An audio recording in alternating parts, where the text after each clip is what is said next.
First of all வந்து ஃபேமிலியில் வந்து உண்மையை சொல்லிட்டு வரணும் ஃபர்ஸ்ட் ஆஃப் ஆல். ரெண்டாவது வந்து ரிவெஞ்சுங்கிற பேரில் வந்து ஓவர் அட்வான்டேஜ் எடுத்துக்கக்கூடாது. மூணாவது வந்து ஃப்ரெண்ட்ஸ்னால் அப்படி இருக்கணும் சார். ஒரு தப்போ ஃபைட்டோ பண்ணிட்டோம், விட்டு கொடுக்கக்கூடாது சார். Never give up. இந்த படத்துல வந்து கிளைமேக்ஸ் வந்து எடுத்ததுக்கு அப்புறம் ஒரு படம் முடிஞ்சிடும் நம்ம நினைச்சிருப்போம். ஆனா ஒரு அம்மா என்ன நினைப்பாங்கன்றதை காட்டியிருப்பாங்க. Exactly, very fine questions sir. ஒவ்வொரு ஏஜ்லேயும் ஒவ்வொரு ஃபீலிங் இருக்கும் சார்.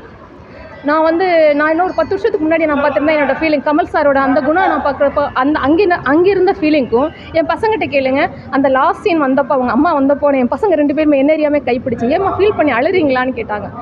அந்த ஏஜ் கேரக்டருக்கு அந்த மதர் டச் இருக்குது. அது ஃபைனல் டச் இருக்குது பார்த்தீங்களா. அவங்க அம்மா வந்து காலில் அந்த டேவிட் காலில் சான்ஸ்லெஸ் சார். உண்மையில் அது நடந்த சம்பவம்னு தெரியும். அது தெரிஞ்சு பார்த்துட்டு வந்த பின்னாலேயும் ரியலைஸ் பண்ண பின்னாலேயும் அந்த சீன் பார்க்குறச்ச என்ன அறியாமல் என் பசங்க 2 நான் வந்து அப்படி ஹக் பண்ணிட்டேன். ஸோ வந்து அது டைரக்டரோட டச்சு தான் சார். கன்க்ராஜுலேட் டைரக்டர் அங்கே கன்க்ராஜுலேட் நெஜம் சுசைட் டேவிட் அந்த பையனுக்கு ரொம்ப உண்மையாக தேங்க்ஸ் சொல்லணும். ரொம்ப ரியலிஸ்டிக்காக இருந்தது படம். நிஜமாவே ஹாப்பியாக இருந்தது. அது சார் அது எப்படி சார் குணா அது படம் பார்க்கிட்டு வந்துட்டு அந்த இம்பேக்டே அந்த குணாங்கிற இம்பேக்டில் தான் வந்தோமே. கமல் ஃபேன் வேறு, அந்த குணாவோட இம்பேக்டில் தான் வந்தோம். ஆக்சுவலி அது மலையாள ஃபிலிம்ங்கிறதே இல்லாத அளவுக்கு கொண்டு வந்தது அது மெயின் சாங்.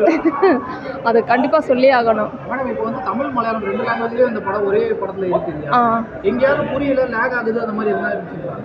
நிஜமாவே இல்லை. குட்டீஸ்ட்டை கேளுங்க, பசங்க சொல்லி வந்தாங்க. ஆக்சுவலி அதாவது அதில் அவங்க வந்து டிரான்ஸ்லேஷன் ட்ரான்ஸ்ஃபர் சப்டைட்டில் போட்டாங்களே, அந்த டிரான்ஸ்லேஷன் இருந்தது பசங்களுக்கு ரொம்ப யூஸாக இருந்தது. ஆக்சுவலி முதல்ல ஒரு மாதிரி திடீங்க வந்தாங்க பசங்க எல்லாம். மலையாளம் புரியுமா, பார்க்கலாம் அந்த ஒரு மாதிரி நம்ம நிஜமாக இந்த கேவோட எக்ஸ்பீரியன்ஸ்லாம் நமக்கு கிடைக்காது, வாங்க போய் பார்க்கலாம். பசங்களுக்கு அந்த ஃப்ரெண்ட்ஷிப்போட குட்னஸ் தெரியணும் அப்படிங்கிறதுக்காக தான் கூட்டிகிட்டு வந்தது. ஆக்சுவலி ரொம்ப நல்லா இருந்தது, ரியலிஸ்டிக்காக இருந்தது. அது வந்து ஒரு செட் மாதிரியே ஃபீல் ஆகவே இல்லை. ரொம்ப நல்லா இருந்தது. டைரக்டர் அதாவது நியூ ஃபேஸஸ், எதுவுமே ஒரு கிளாமர் இல்லை, பசங்கள்லாம் பெருசாக அட்ராக்டிவான ஹீரோ ரோல்ஸ்லாம் இல்லை.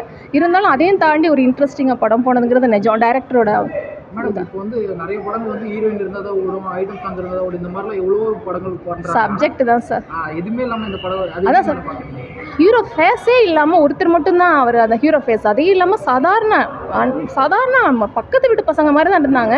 எந்த இடத்துலையுமே ஒரு எதுவுமே இல்லை. அங்கே வந்து எங்கே ஒரு டைரக்டர் மாதிரியே இல்லை, ஒரு மூவி மாதிரியே தெரியல. நிஜமாவே சொல்ல நாட்டா கேமராக்காக பேசல, ஒரு மூவி மாதிரியே தெரியல. ஒரு ரியலிஸ்டிக்காக ஒரு சம்பவத்தை நம்ம பார்க்குற மாதிரி தான் இருந்தது எங்களுக்கு. பார்க்கல அப்படியே முதல்ல போகல, சரி பார்க்கலாம், அதை வந்து அந்த த்ரில்லிங் எக்ஸ்பீரியன்ஸ் பண்ணலாங்கிற மாதிரி தான் வந்தோம். ஆக்சுவலி உள்ளே போக ஒரு சப்ஜெக்ட் நடந்துட்டு இருக்குங்கிறதே மறந்துட்டோம். நம்மளும் ஒரு கேரக்டராகவே அப்படிங்கிற மாதிரி, அதாவது கேமராவை தாண்டி நம்ம பார்த்தோம். கேமராவை தாண்டி ஒரு ஃபீல் நம்மளே அறியாமல் வருது. நம்ம எல்லாமே நிறைய வியூ பார்த்துட்டு யூடியூப் பார்த்துட்டு தான் உள்ளே வந்தாலும் அது உள்ளே வரையில அப்படியே அந்த ரியலிஸ்டிக்காக ஃபீல் பண்ண முடியுது. அது வந்து அந்த குணாவோட இம்பேக்ட் அப்படியே இருக்குது. திருப்பி வந்து ஒரு குணாவை பார்க்கணும் அப்படிங்கிற மாதிரி இருக்குது. கமல் மெயின் தீம் அதுதான் சார். மேடம் இப்போ கமல் சார் வந்து அதாவது இந்த படம் வந்து இப்போ செட்டு போட்டு நிறைய விஷயங்கள் பண்ணி பண்ணுறாங்க. ஆனால் கமல் சார் உண்மையிலே அது போய் சார் ரியல் ஹீரோ சார். அவரை ஒன்றும் கமல் மட்டும்தான் சார் அதை பண்ண முடியும். அது வந்து அது அவருக்கு ஆல்டர்னேஷனே கிடையாதுங்க சார்.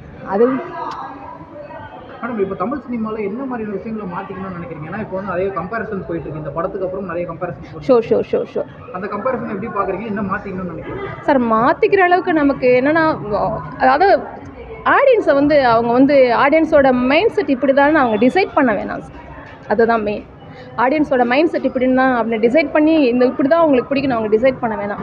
ஒரு குட் டீம் இருந்தால் சக்ஸஸ்ங்கிறது இந்த படம் சொல்லுதுங்க சார். மேடம் அதாவது இளையராஜா சார் வந்து காலம் கடந்து அவரோட மியூசிக்கை நம்ம பார்க்குறோம் எப்போவுமே சார். இப்போ நீங்கள் கூப்பிட்டு அவங்க குட்டீஸ் எப்படி மேடம் என்ஜாய் பண்ணாங்க? அவங்க கிளாப் பண்ணாங்க சார். அவங்கள கேளுங்க லாஸ்ட் நீங்கள் அந்த சாங்குக்கு எப்படிமா ரியாக்ட் பண்ணீங்க? எப்படி இருந்துச்சு சாங் கேட்கும்போது உங்களுக்கு?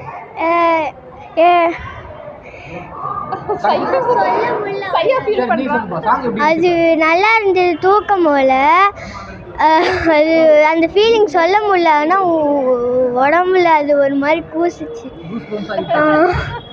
அது அந்த மழை பெய்யும் போல சீன் வரும்ல, அது வரும்போல அந்த ஏசியோட அங்கே ரொம்ப குளிர ஆரம்பிச்சிச்சு அங்கே இருக்கிற மாதிரியே. அவன் சொன்னான் எனக்கு ரொம்ப குளிருதுமா அப்படின்னா. அவன் வந்து அப்படியே ரியலிஸ்டிக்காக அந்த மழை தீம் கொண்டு வந்தாங்க இல்லையா. அந்த மழை தீம் வந்து இந்த பசங்கள்லாம் படுத்துட்டு அதை தடுக்கிறாங்க இல்லையா. அப்போது இந்த சீனில் வந்து பசங்க வந்து அவங்க ஃபீல் பண்ணாமல் எனக்கு ரொம்ப குளிருதுமா அப்படிங்கிற அப்போது வந்து அவங்க அப்படி இன்வால்வ் ஆகிறாங்க அந்த சீனில். அது டைரக்ட் கிளாப்ஸ் தான் சார். Thank you so much.